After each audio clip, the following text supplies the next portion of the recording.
Hey y'all, this is Tom, and today we're going to talk about No Limit Texas Hold'em, one of the most popular forms of poker in the world.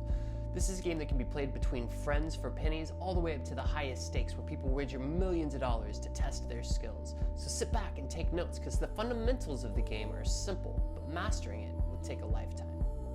First, each player is dealt 2 cards face down in front of them. These are the player's whole cards, which they will use to wager on the strength of their hand using poker chips.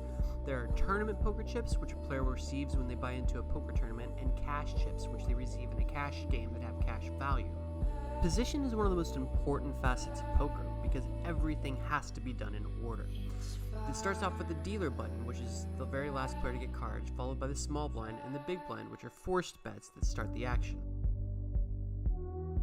The first player with the option to act will be the player to the left of the big blind. That player will have the option to either call the bet, raise the bet, or fold their cards, and action will continue after in order.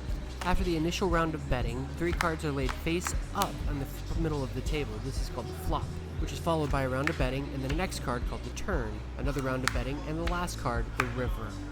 Whichever player has the best 5-card hand using a combination of their whole cards and the community cards in the center of the board will receive the pot at the end of the hand.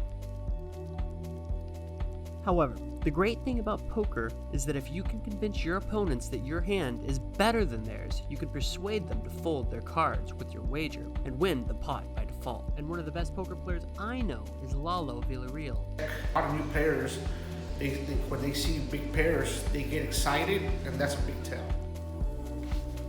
And don't worry, it doesn't stop there. There's still plenty you can learn about poker after this. Well, alright y'all, well that's it. So what did you think?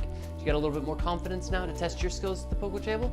Next time you sit down, think about what we discussed, and we'll see you next time.